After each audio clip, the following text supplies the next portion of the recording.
Ding Liren against Grischuk. Ding Liren begins the game with d4, and Grischuk responds with the more or less standard Queen's Gambit declined.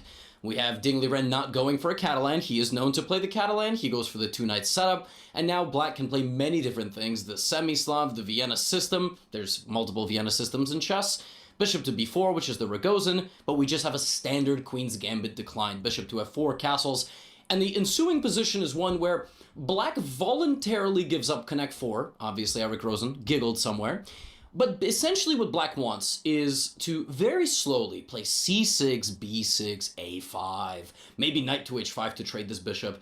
And actually, Ding Liren gives away the bishop pair and offers a damaging to his own structure because he's already set on the dark squares. He's got a lot of pawns on the dark squares. He will have many more pawns on the dark squares. In fact, watch as the game progresses, he quite literally puts every single pawn on a dark square. Have you ever seen something like that? All 8 pawns. And he's got a bit of a space advantage here. And essentially, black is arguing like, look, over the course of time, I will slowly chip, and I'll be fine. Okay, I'm going to equalize the game. I will make the right breaks at the right moments, and we will, we'll have a good time. So first we have bishop to c4. Idea being that maybe you want to close the queen side, so you move your bishop out this way. Now, of course, after queen to c2, you would say, well, why is he not taking? He's not taking and playing queen c2 because just b5 and you'll never actually win this pawn. So instead he plays queen c2 first, trying to get Grischuk to either lock his bishop in or take his bishop, being Ding's bishop. And now we have a kind of preparation on the queen side, and finally we have a few trades. We have pawn takes b4, takes. Now, at this point, Grischuk he's accomplished everything he wanted. He has the dominant control of the a-file. He's not really worse at all. Position actually looks quite reasonable. But now, Ding has more space. That really is one thing that Ding has in this position, and he continues to kind of utilize that space. He slowly expands on this side of the board. Rook to c1, bishop to d8, queen e2, bishop f6, and we're like, oh, we're going to get a repetition? No repetition. Ding first kicks out the rook. That's step 1. Rook goes back to a6. Now Ding plays knight to e5. Hitting this knight, if knight takes knight, then probably pawn takes. Or maybe pawn takes like this, and then you'll transfer your knight to that square, and it'll hit everybody. But Grischuk doesn't want to trade knights. So we get knight moving out to d2, bishop to c7, and knight to b3. Ding is trying to make something happen with his horses, and that is why he rotates this knight around 1, 2, 3, 4 times, and now he reinforces the knight in the center. More or less, the position is still very much equal. And then all of a sudden, Ding Liren begins mobilizing. He plays g4. You need to play where you are stronger. Grischuk is stronger on the queen side, but he can't really do anything on the queen side. Okay, so we have rook to a6, f3, king f2, right? And now finally Grischuk starts infiltrating, but just very quick rook a2. Uh-oh, now I'm going to trade rooks with you. We have queen a8, knight c1, takes, and rook a3. Rook a3 looks like a mouse slip. Like, I could see Grischuk playing this move, in a rapid game. But it looks like you were trying to take the rook on a2. You can't actually take the rook on a2, because after queen takes, we see the problem. Your pawn. And for example, if take, and then I just take, there is a very high chance this position is a nightmare to defend for black. Because I'm going to put my knight there, like, give me a few moves, and you're going to suffer forever. But Grischuk plays rook a3, and after this simplification, he takes the knight. The problem is that he just gets a worse version of the endgame that we just discussed. So I'm not quite sure what Grischuk missed. Maybe he thought he was just saving this position with tactics, but he played the move f6, I'm assuming anticipating knight d4, and then takes, and the center opens up, but f6, it's like the best example of Ben Feingold's idea. Never play this move, just takes. And there's no way to defend, literally. I'm not exactly sure what Grischuk overlooked. I'm sure he talked about it in a press conference, but just knight to d4 and, the game is over. So he plays e5, takes, e4, and queen c3, and he resigns. So, as an appetizer, I serve you this very peculiar game, where 38 moves in, we have 0.00, and on move 45, we have resignation. So, just a misunderstanding of when, of how the position will transform. Bishop takes e5, running headfirst into a wall and not wearing a helmet. Not that I recommend that activity either way. But Ding Liren wins, and that's the first win of the day. Second game of the day, we got MVL, we got Kirill Alexienko, we have E4, and Alexienko plays the move C6. Now, MVL is 1.5 points back of first place at this point because of his loss yesterday to Grischuk. He's got to win every game. So against the Caruana, he plays the fantasy. I have a video on the fantasy. I'm sure MVL's seen it. That's why he went for this. And this is one of the main lines. Bishop to G4, C3. But Knight F6 is a move that I've never seen in my life. In this position, I usually play like Knight D7 and move my bishop back to guard F7. But, okay, he plays Knight F6, and MVL doesn't really wait very long. He just transforms the position immediately. He takes on E5, forces this capture, takes, and the thing about this position, like after Knight D2 and long castle, white is just better. Like, there is no argument that white is just better here. Why is white better? 2 bishops, more control in the center. At any moment, you can shove this pawn down your opponent's throat, opening up the position. Even with the trade of queens, you have more space, all your pieces are more active. So I'm not really sure what kind of an opening experiment we were looking for here, but MVL just has an unquestionably better position, like 7 moves into the game. But okay, let's play chess, right? Just because one side is better doesn't mean we stop the game. Knight C4, takes, B5, and, you know, this position is miserable for black. Why? Because black is less developed, has way more overextension. Like, these pawns are just weaknesses in the long run. And the difficulty is you can't put your king anywhere. You say, well, why is he just not castling? Because then I'm going to go E5. That's what I said, that central pawn presence. And next I'm going to go rook D7. Chess is all about progress. I mean, frankly, all of society is all about progress. You should all also be focused on progress on yourselves. But chess is all about progress. We need to make a way to make progress. So Alexienko here says, boop, I'm sacrificing a pawn. You know, MVL's not a genius for finding this. It was offered up to him. But essentially, he's looking for this endgame and he's saying, I'm going to hold this. I'm down a pawn, but that's okay.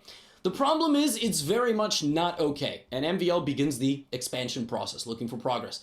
In endgames like this, because you have same color bishop, you need to focus on where your pawn majority is the strongest. You need to control one of the only open files with your rook. And you need to negate the counterplay of your opponent, whether that is with a rook, a bishop, or pawns. You listening? Class is in session. Rook to D8, King E2, and King F3, Rook D8. Still, not too much danger here. Rook C1, and now very important move by MVL, C4, because it forces B4, and that side is now closed. Why is it closed? Because if you push 1, I will block. If you push 1, I'll block, and your rook can't get in. So now MVL turns his attention to the rook trade. See that? That's cerebral. He understands this endgame is winning for white. Why? Because you have the pawns on the square of your bishop that you can laser beam, and you have the majority of the pawns in the area where you need. And MVL just begins to improve his position very slowly. He baits the pawn move forward, right? Pawn to H5, and now the bishop goes back to F8.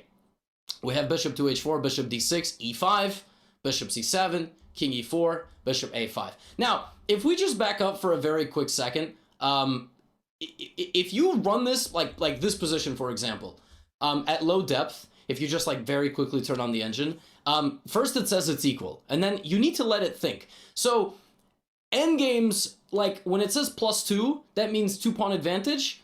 That doesn't actually mean anything. Like if an endgame is beyond a certain threshold of of evaluation on the computer, one side is winning. If this position was a draw, it would say +0.99 because one side is up a pawn, so that's 1 pawn, and then it's just equal.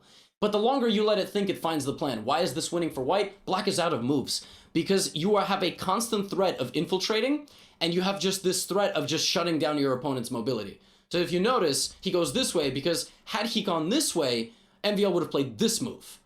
And then let's say king to F5. Okay, then I would have played this move, this move, this move. And your bishop's out of moves. So for example, bishop G7, I'm going to sneak around. Maybe I'll trade bishops with you. So for example, like I'll say like bishop D8, bishop F8, bishop C7, and I will trade bishops with you because even at the cost of 1 pawn, I have F5 at a certain moment, and that might win me the game on its own. Or for example, H3 might be more important, and then H4, and black has to give way to either the king or the pawn. Something so subtle, but that's why it's winning. And for that reason, bishop C7, and in this position, Kirill Alexienko just resigned. Beautiful game by MVL. A bit of a peculiar game, admittedly, from Alexienko. I didn't quite understand what was going on in this game. But, like, the opening was a bit strange, and it seemed like he just...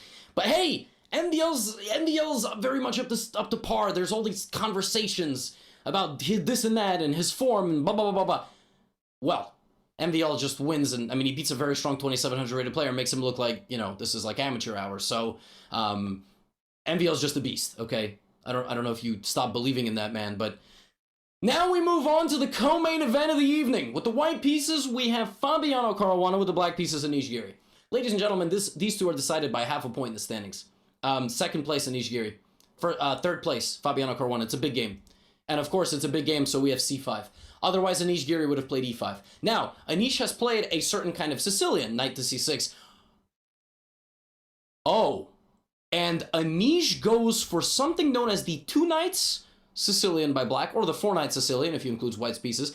There is a lot of theory here, and most of it is very crazy, like bup, bup, bup, bup, bup, c4. Sometimes the king will walk out 2 f3. I'm not even joking. But Caruana steers the game into foreign land. And after takes, and castles, we have the following position on move 12.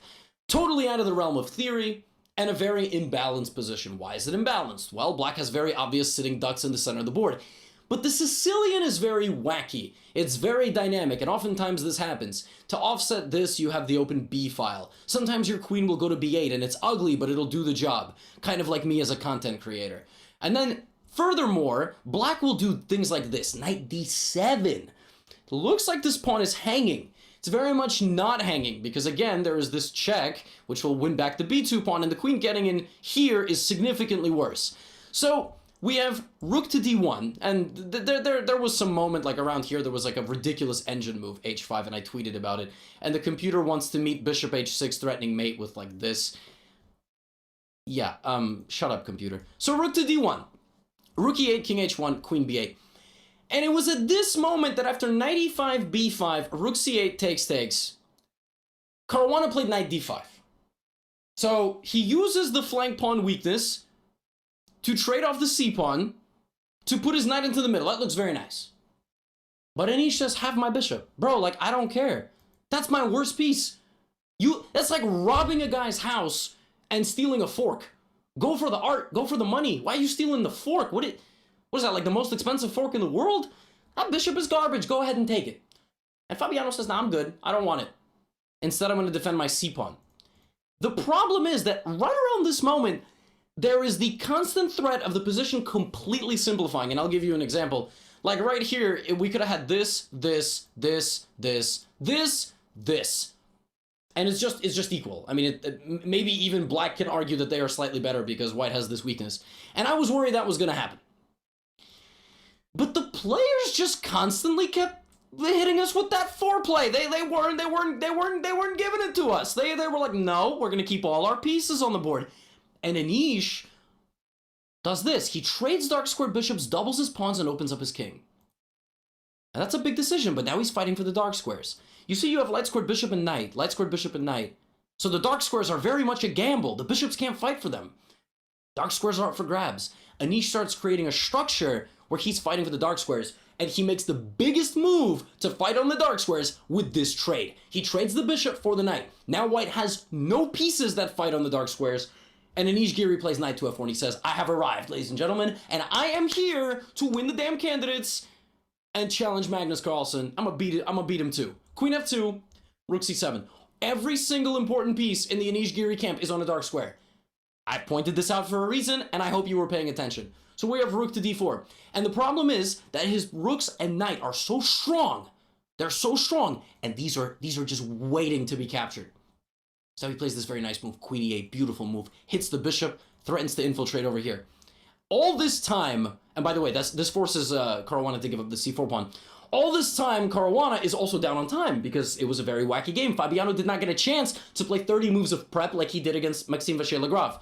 Queen takes a7, rook a4, that queen on e8, that beacon of hope. Defending the rook, queen comes back to f2, and rook a3. Fabiano Caruana is down a pawn. Now, having said that, all the pawns are in this rectangle, okay? So, are you actually going to be able to win using that pawn majority is another question. So here we go, h4. Big decision, very risky decision.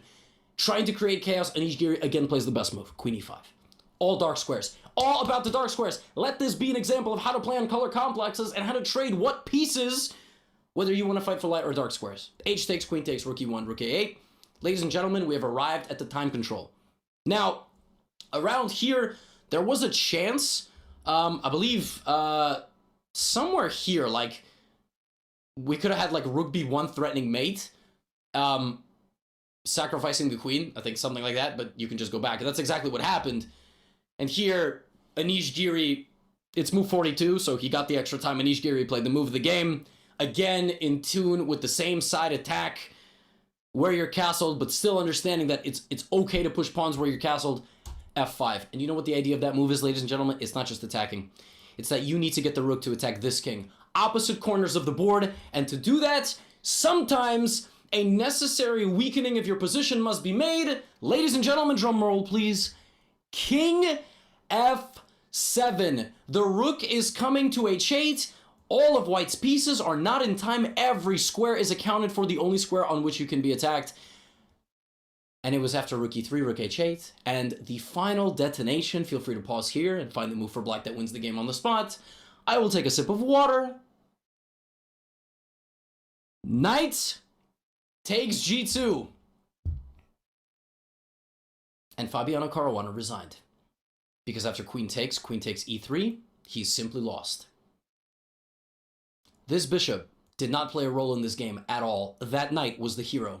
Light squares versus dark squares, yin and yang. Beautiful. Anish Giri just becomes the second player or the third player in this event to win a game with the black pieces. None bigger than this victory against Fabiano Caruana. Absolutely massive win. But we are not done because we have a fourth game.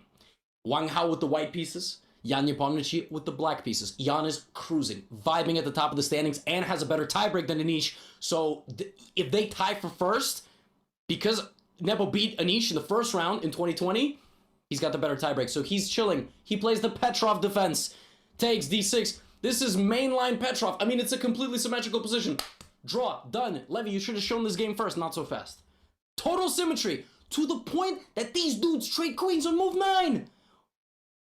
What is this? The Russian League? Where this is the candidates? Wang Hao.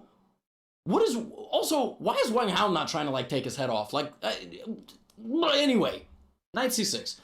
I'm not gonna lie, ladies and gentlemen, not too much happened in this game for the early going. They traded, and the king went back to f8. Little hand castling action there, instant replay. Like your king's in the middle, so you put your rook and then you slide behind it. That's called castling by hand. Learn something new every day.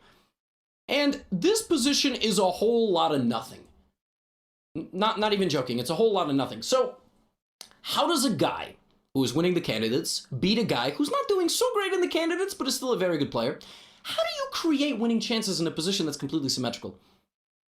You play moves like a5, flank pawn pushes to weaken structures, and the other guy responds. And now a whole complex of squares begins opening up. So first we have c6. This is always very good, the two A and D pawns with pawns like this, just trying to control infiltration squares, right? Rook d1, h5, another flank pawn push. Now you can't play h4, and because you can't play h4, okay, well he tries to, you know, create his little flank here, take a little bit of space. So we have f3, knight b6, and it just becomes a shuffling game. We have knight d7, bishop g5, knight f8, a lot of knight dancing, and now a big decision. Do you trade one of the bishops for the knights? No, because bishops are better. But now, a very important break. c5. It's all about that pawn play. He prepares a square that is guarded 3 times. The square that he's guarding basically more than any other square in the entire position. And now we have a little bit of an opening. And the bishop goes back to b6. Isolated pawn. Not always good. But if it's supported by pieces, like knights and bishops, then it is very good. And it will begin to expand. And you will be able to push it forward. And you see that the constant threat of that happening forces Wang Hao to play on this side of the board. b4. The knight goes back to c7, offering a trade of rooks. Wang Hao more than happy to take it. But around here, Nepo lost the pawn.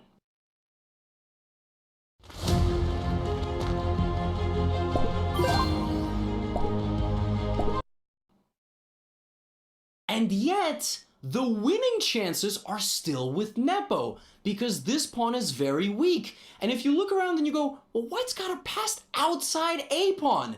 That must be good, right? Outside pass pawns, they're good. if and only if they can be pushed. Let's also not negate the fact that once you take on c3, black also has a pass pawn of his own. So now we have a further simplification. Rook knight 4, rook knight 4. But it was at this point that most of the commentary teams around the world, at this very moment, because this is move 40, and the players get their extra time, started to say, Nepo's got serious winning chances. Why? In endgames, these things matter. Material is equal, we know that. Piece activity. And one guy very clearly has the other guy boxed in. And that guy is Nepo, and he's boxing in Wang Hao. I would hope they didn't switch opponents in the middle of the game. And so Nepo now goes, wait a minute, I put my rook behind your pawn. I cut your king off on the second rank due to your early weakening pawn moves. And what I'm going to do now is just flank pawn push. Remember, to weaken flank pawn push, h4. This move I wanted to play a long time ago. If you take, I take and I get in. It's game over. So you can't take. But you know what my pawn's going to do? I'm not coming in to take. I'm going to plant. Because now this is a permanent liability for you. In many positions, imagine these two pieces didn't exist. I can take, and promote. Uh-oh. So now we have a7. But one guy is covering the other guy. And what Nepo is not doing here is moving where he can be checked. He would just take the rook. If his king went to e6, then check and you promote. Very important. When a rook is waiting to get out of the way to push the pawn, don't get any of your pieces in danger. So king to e7, pawn to g4. But now Wang Hao has to sacrifice. He's simply out of moves, so he goes for the d pawn. And ladies and gentlemen, he gets it. But Nepo is still long-term lingering with all of these problems. And it's funny, I was in a taxi about 30 minutes ago, and I was coming home. And I saw this position, and I was trying to figure out how Nepo was going to win it. Rook c8 check, rook d8, rook f2. And you cannot guard this pawn. Because of how passive the pieces are, you cannot bring any of your pieces back to guard anything. And after king g1, rook takes f3. It was in this position, with the threat of infiltrating and trying to get to the h2 pawn or to the g pawn, that Wang Hao resigned. And at this point, you're going to say, what? It's not over. It's not. It's not over. Why did Wang Hao resign? Maybe he didn't want to suffer another 30 moves. But this win maintains the half-a-point advantage that Jan Nepomniachtchi has over Anish Giri. Ladies and gentlemen, these are your standings after 12 rounds. Nepo maintains the lead. Anish needs to win the candidates by half a point. He cannot tie. So this is a massive resignation from Wang Hao. Maybe he would have lost, but that means 4 decisive games in this 12th round. What? And Nepo and Anish winning with the black pieces. What? Something that has not happened in the entire second half of the tournament. Rounds 8, 9, 10, 11, 12. Oh my goodness. Oh my goodness. And we still have Nepo versus MVL. That's coming up in the final round. But we have 2 rounds to go. What a day.